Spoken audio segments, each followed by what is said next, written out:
Assalamualaikum warahmatullahi wabarakatuh.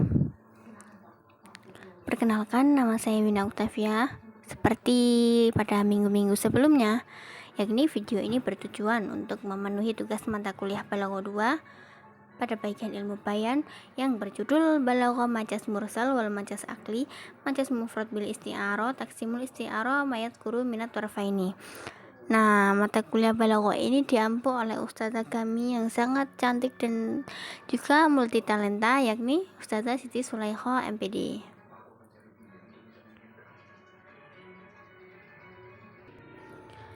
Pembahasan pertama yakni taksimul isti'arah bitibari ma yatasilu biha minal malaika wa adami itisoliha. Pembagian isti'arah dilihat dari segi bersambung dan tidak bersambungnya hal yang sesuai dengannya. Nah, ini ada 3 pembagian, yakni isti'arah mujarrodah, isti'arah murassahah, dan isti'arah mutlaqah.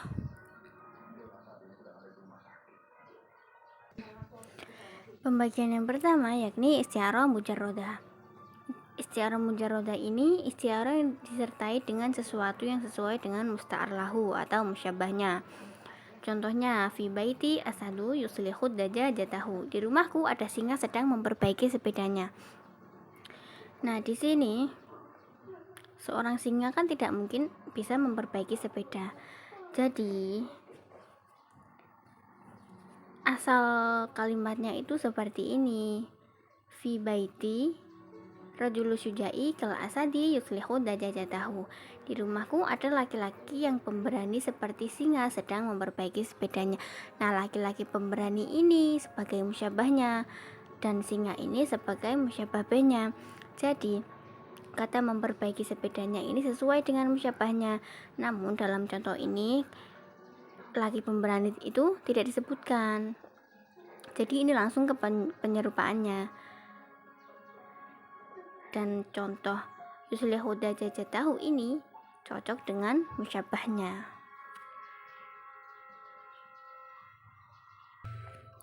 Selanjutnya ada isti'arah murassahah. Nah, isti'arah murassahah ini disertai dengan sesuatu yang sesuai dengan musta'ar minhunya, musyabahnya. Jadi kebalikan dari isti'arah yang tadi. Kalau tadi sesuai dengan musyabahnya, nah sekarang sesuai dengan musyabahnya. Di sini contohnya ada rosamal filu fil ghabati. Gajah menggambar di hutan. Gajah tidak mungkin bisa menggambar.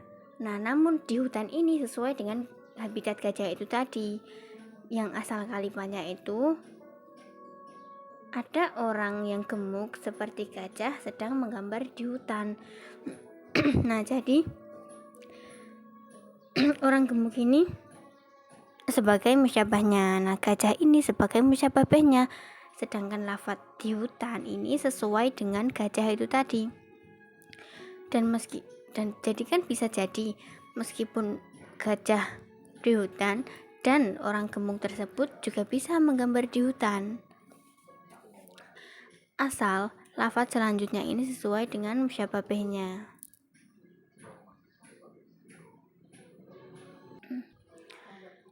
Yang ketiga ada isti'arah mutlaqah.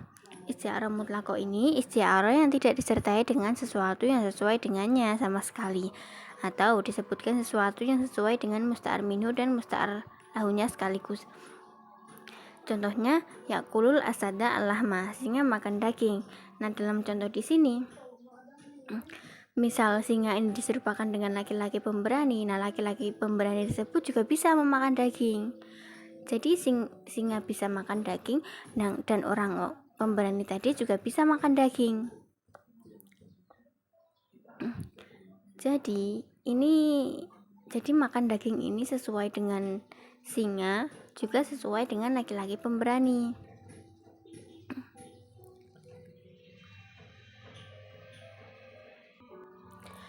Dari ketiga macam isti'arah di atas, yang paling balaghah atau memiliki nilai sastra adalah isti'arah murassahah.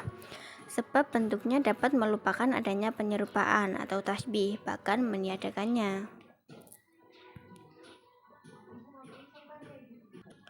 Pembahasan kedua ini ada majaz mursal murakkab. Kalimat yang dipergunakan bukan pada makna aslinya yang dikehendaki. karena ada hubungan alaqah tapi bukan keserupaan, dan ada tanda yang mencegah untuk sampai kepada makna aslinya. Nah, pembagian majaz mursal murakkab ini ada dua, murakkab insya'iyah dan murakkab khobariyah.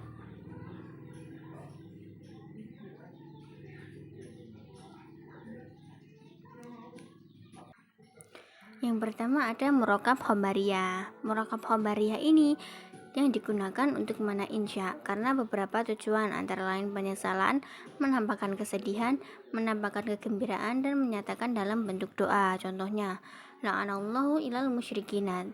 Dan contoh ini termasuk yang menyatakan bentuk doa. Jadi Allah melaknat orang-orang musyrik.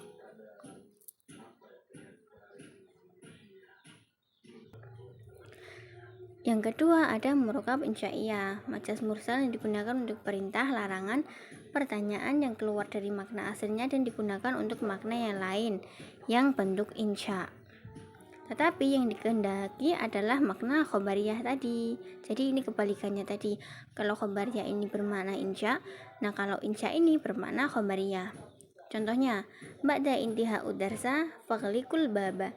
Setelah pelajaran selesai hendaknya menutup pintu. Nah, sebenarnya hendaknya menutup pintu ini sebagai sindiran halus kepada orang yang terakhir keluar dari kelas tadi.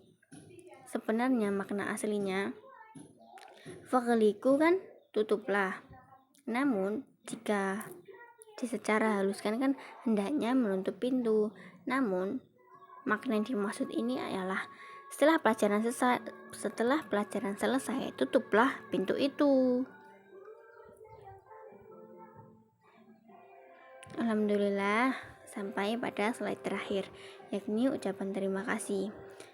Namun, sebelumnya, saya sebagai presentator mengucapkan banyak terima kasih telah menonton video ini dari awal hingga akhir, serta mengucapkan mohon maaf yang sebesar-besarnya. Mungkin saya menjelaskannya kurang jelas dan juga kalimatnya agak belibet. Serta tadi ada slide yang bergerak sendiri, jadi mohon maaf dan mohon dimaklumi. Oke, syukron katsiran. Jangan lupa like, comment, and subscribe. Syukron katsiran ala husni timamikum. Wassalamualaikum warahmatullahi wabarakatuh.